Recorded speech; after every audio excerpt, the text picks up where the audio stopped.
Star জলসা আমাদের এই television ইন্ডাস্ট্রিকে অনেক নতুন নতুন মুখ দিয়েছে দিয়েছে তো আগামী দিনও দেবে সেই নতুন নতুন মুখদের মাঝখানে কয়েকজন আপনাদের সামনে আজকে পারফর্ম করবে দেখি আপনারা চিনতে পারেন কিনা আর ইউ রেডি স্টার জলসার অ্যান্থমে পারফর্ম করবে স্টার জলসার মুখেরা লেটস ওয়াচ ইট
কেমন লাগলো আপনাদের এবার তোমাদের এক্সপেরিয়েন্স একটু জানতে চাইবো রনিদা তোমার কেমন লাগলো আজকে বিবল ডান্সিং স্টারের এই মঞ্চে পারফর্ম করে আমি ভীষণ এক্সাইটেড কারণ একদিন এরকম প্ল্যাটফর্ম থেকে আমি উঠে এসেছি তাই এতদিন পর এত অডিয়েন্সের সামনে পারফরমেন্সের পর ভীষণ ভালো লাগছে, আমি ভীষণ ভীষণ ভীষণ হ্যাপি।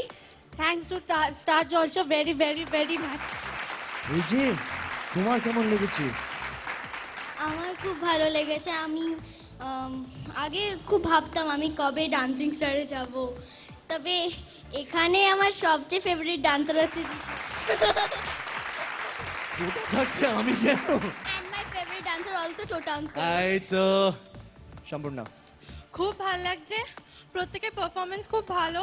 প্রথমে আমি ভয় পাচ্ছিলাম যে এত ভালো ভালো পারফরমেন্স সবার আমি নাচতে পারবো কিনা। যাই হোক, সত্যি খুব ভালো লাগছে তোমার শোতে এসে। আর thanks to Star Jalsha and thanks to thank you so much যে তোমরা আজকে এত সুন্দর পারফরমেন্স আমাদের উপহার দিলে। এইবার আমরা ফিরবো আমাদের